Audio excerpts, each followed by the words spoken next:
They'll go single file to 1. Single file they run. Buddy Baker now. Earnhardt drops down to the low side. Takes a look on the inside of the Crisco car. Can't find room to run. Baker holds on to the lead. Bonnet looking to move up. And a battle for the 7th spot now as Bobby Hillen goes high coming off the banking of turn number 2. And Richard Petty sticks nose of the STP Pontiac underneath. He picks up that spot. Also joining the draft leg speed there as he also goes by Hillen.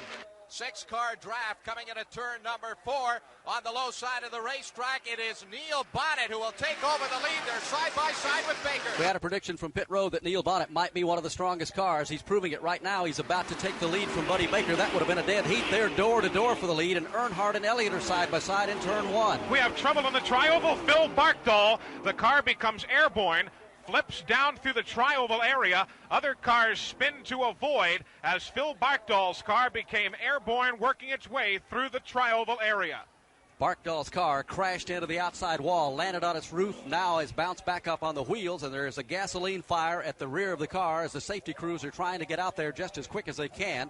We are under caution here at Daytona, the first one of the afternoon, and now the firemen are there. They'll extinguish that fire on Phil Barkdoll's car. Again, the car came across the dogleg here at the tri-oval, went off in the grass. The car somehow did a backflip, landed on the roof, bounced out into the speedway, and hit that outside retaining wall and all the way down toward the first turn. What a scary ride for him. The safety crews apparently have him out of the car, and he is all right. But what a ride for Phil Barkdoll. Phil Barkdoll, as a matter of fact, got out of the car quickly, waving to the fans down in that area. A couple of other cars had to avoid by going through the grass, as now, too, is the large portion of the field. As you can imagine, a good bit of debris strewn across the racetrack. Many teams opting to cut across the grass and down pit road so as to not run through the debris, while others opt to take it right to the wall and go to the outside of the Phil Barkdoll Helen Race Special. We are under caution, 5 laps into the 7-Eleven twin. It was a scary-looking crash for Phil Barkdoll, but again, we tell you, he got out of the car in a hurry. He waved to the crowd, so the driver is okay, but we are under caution here at Daytona. Buddy Baker did lead the charge back to the stripe, with Dale Earnhardt right behind him. Bill Elliott and Darrell Waltrip were moving up through traffic when we went to the yellow. A spectacular crash here at the Daytona International Speedway in the early laps of the first twin 125-mile qualifying event involving Phil Barkdoll. Again, that car airborne here at the start-finish line, landing on its roof and bouncing into the outside concrete wall, coming to rest down at the exit of pit road. Again, Barkdoll out of the car, apparently all right. In fact, he was out there picking up some pieces of the car, as a matter of fact. And Dick Brooks, as you stood on pit road and watched that accident, when you see something like this happen and the viciousness of the crash and the driver climb out the window and he's all right, you really realize just the safety standards that NASCAR requires in these cars. We talked about that the other day in the ARCA race. The cars are getting very, very safe. They built on, worked on them so long, but that's a scary, scary thing. You know, I hate to kind of go back through history, I guess, but I think I was the first. I think I was only the second driver probably in history, but I was the first one in stock cars to ever go over backwards or ever get airborne like that. Cale's done it. There's been 2 or 3 other people do it since, and he just done it there. But that's a scary feeling. The car gets very, very quiet. You're going along, all the rumbling and noise and the racket and stuff, and you get sideways, you're doing your driving thing, and all of a sudden everything just shuts up. It's quiet. There's no sound of nothing, and the next thing you know is a big crunch. And in that particular case, that car looked to me like it was going up over the fence, man. I mean, it really, really got airborne. And as the bank goes up, the wall, they got the big guardrail with all the fence and the cable and stuff around it. But that's a spooky feeling. And I know from his standpoint, if he was looking, I would have had my eyes closed, I expect. If he was looking, he probably had the same feeling. But it's a good safety part of the car. The crew got there quick. I seen fire people going out there immediately. Those guys are risking their neck to get to that fire, and that's you got to commend them for it.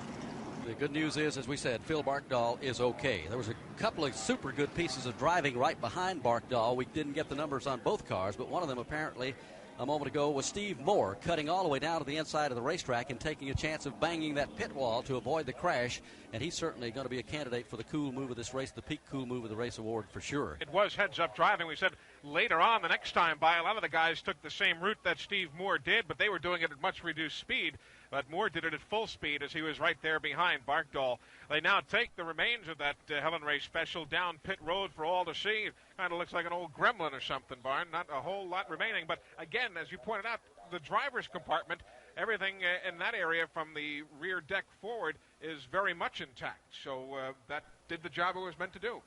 Let's mention, while we do have a moment here, that action continues here at the World Center of Racing tomorrow. A big doubleheader of racing beginning at 11 o'clock tomorrow morning. The Charlotte Daytona Dash Series and the Comfort Coach 200. That's for the four-cylinder cars, I should say. 200 miles tomorrow, beginning at 11.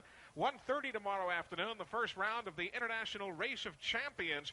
NASCAR drivers, kart drivers, World Endurance Champions, the likes of Derek Bell, Trans Am racers. Plenty of good seats on sale here at Daytona for the action tomorrow. Saturday, it's the Goodies 300 for the NASCAR Busch Grand National Tour.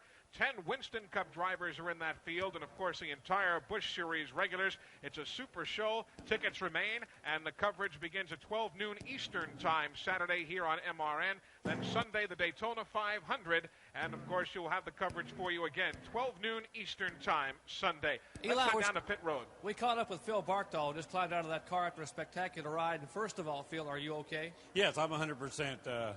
I was conscious of what was going on. I really didn't like it, but I was in there, and but I didn't get hit any as far as getting hit in the head or the body or anything.